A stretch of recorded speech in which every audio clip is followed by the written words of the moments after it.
The objective for this video is to give you a brief overview of sports-related concussions. By the end of this video, you will be able to answer the following questions. What is a concussion? What can cause a concussion? And what happens to the brain when concussions and/or repeat concussions occur? Let's start with answering the question, what exactly is a concussion?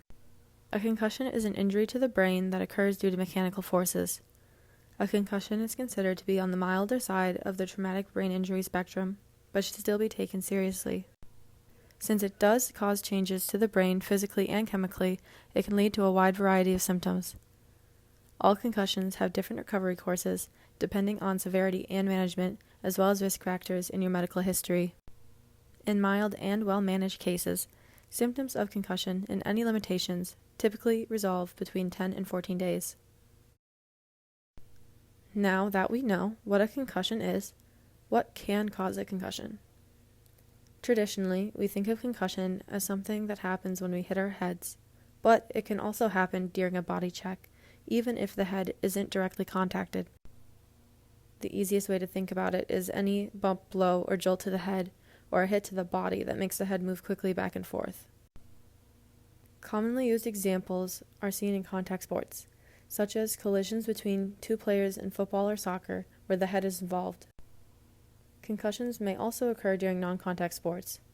For example, in volleyball, baseball, or tennis, if you are hit in the head with the ball, or a fall during ice skating or skiing, where there can be an impact to the body or the head that can cause a concussion.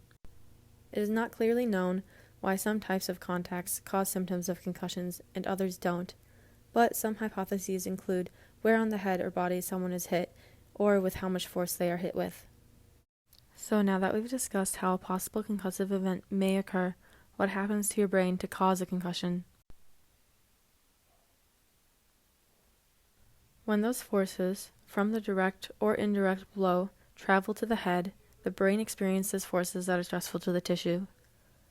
This causes an inflammatory response, also known as the body's response to injury. This inflammatory response causes the chemicals in our brain to become unbalanced. This imbalance can slow the processing of information, which leads to some of the symptoms that are commonly seen with concussion. This process may also contribute to short-term impairments in the cardiovascular system that can also contribute to symptoms such as headaches and dizziness post-concussion. The body immediately tries to correct this imbalance, which requires a lot of energy. This has an important impact throughout the course of the healing process.